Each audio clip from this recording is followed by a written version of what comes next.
সুনীতি চট্টোপাধ্যায় এটা বলেছিলেন বহুকাল আগে 1930-এর দশকে, যে তিনি মনে করেন যতগুলো ভাষা আছে ভারতের প্রত্যেকটা ভাষা রোমান হরফে লেখা উচিত, কারণ ভাষাগুলো খুব জটিল, ভাষাগুলো খুব পেঁচালো, তার এই বর্ণ ওর ঘাড়ে চড়ছে, হ্যান ত্যান হচ্ছে, তা পুরোটা উনি বলেছিলেন রোমান হরফে করে দাও।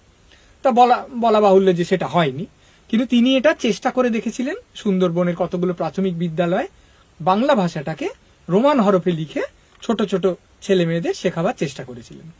তার মতে এতে তারা অনেক দ্রুত শিখছিল।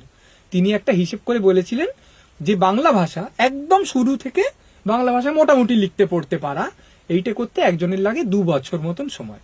আর ইংরেজি ভাষা এই কাজটাই করতে তার মতে লাগে 3 মাস সময়, কারণ ইংরেজি ভাষায় জটিলতা অনেক কম। এখানে তো এ ওর ঘাড়ে চড়ছে, আবার তার সঙ্গে আরেকটাও মাঝে মাঝে চড়ছে, সব মিলিয়ে অনেকগুলো আসলে অক্ষর আমাদের শিখতে হচ্ছে।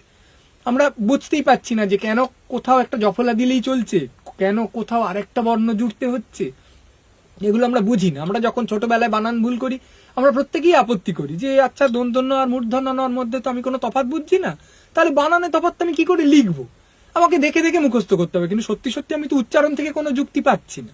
এসব অনেক ব্যাপার আছে। তো সুনীতি চট্টোপাধ্যায় বলেছিলেন যে আমার কাছে অনেক সহজ হয়ে যাবে লেখাটা যদি আমরা রোমান হরফে করে দিই। তা সুনীতি বাবুর কথায় কেউ খুব একটা আমল দেয়নি।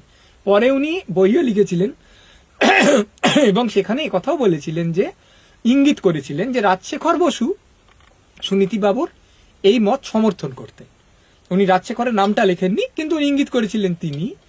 এবং এও বলেছিলেন যে তুরস্কে কামাল পাশা গায়ের জোরে বলেছিলেন যে রোমান হরফ প্রচলন করা হবে, এবং রাজশেখর বসু নাকি সুনীতি বাবুকে বলেছিলেন যে তার যদি ওই রকম ক্ষমতা থাকতো তাহলে উনি গায়ের জোরে বাংলা ভাষাটা রোমান হরফে করতেন।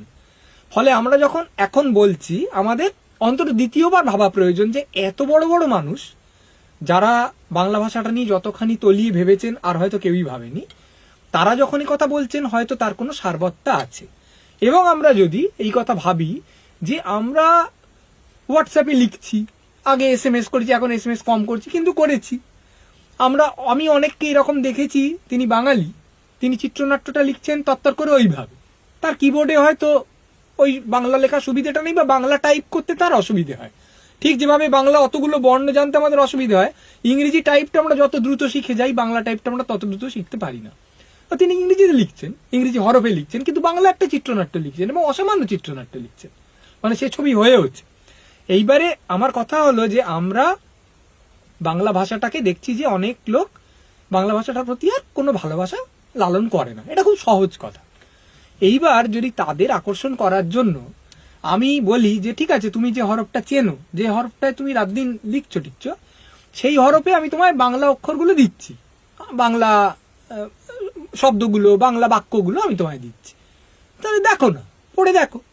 এইবার আমি সেই সভাতে যেটা বলেছিলাম তোমাকে যে 3টে খুব বিখ্যাত বই, বাংলার একদম বিরাট বিরাট বই, সহজ পাঠ, আবোল তাবোল আর হাসি খুশি, এই 3টেকে এইরকম হরফে লিখে প্রকাশ করা হয়েছিল।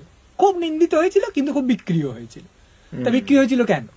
তার কারণ অনেকে আছেন যাদের ছেলে মেয়ে বাংলা হরফের ধার কাজ ঘেঁষে না, তারা কিন্তু এই হরফে হয়তো পড়ে হয়তো এই জিনিসটার প্রতি উৎসাহী হয় যে বাপরে বাপ, সুকুমার রায় বলে একটা লোক এরকম লিখে ফেলেছে, এর ভালো তো, কিংবা বা যোগীন সরকারের হাসি খুশি তো আমার ভালো লাগলো, কিংবা সহজ পাঠ লেখাটা তো খারাপ নয়, তাহলে এই ভাষায় আর কিছু পড়ি না। এবার সেটা ইংরেজি হরফেই পড়ুক আর বাংলা হরফেই পড়ুক, সে যদি এই ভাষাটার প্রতি উৎসাহী হয়, ভাষাটায় যদি তার কোনোভাবে অভিষেক ঘটানো যায়, সে যদি ভাষাটার না এই ভাষাটা আমি শিখবো না, ভালো না এটা বলছিল, তার থেকে যদি তার মনে হয় না ভাষাটা ভালো, আমি হয়তো হরফটার সঙ্গে পরিচিত নই কিন্তু দেখি না আর কিছু এরকম আছে কিনা, তাইতে সে যদি একটা অডিও বুকের দিকেও যায়, যা একটু শুনে দেখি এখানে কি একটা উপন্যাস, আমি শুনলে তো বুঝতে পারবো জিনিসটা, অসুবিধে কি? মানে আমরা যে একটা অদ্ভুত গোঁড়া অবস্থান নিয়ে আছি যে শুদ্ধ বাংলাই একমাত্র বাংলা, আমি এর সঙ্গে কিছু মিশেল ঘটতে দেব না, হয়তো সেটা সবসময় ঠিক নয়। আবার এর মানে এই নয় যে বাংলাটাকে বিকৃত করে বললে আমি সেটা গ্রহণ করব।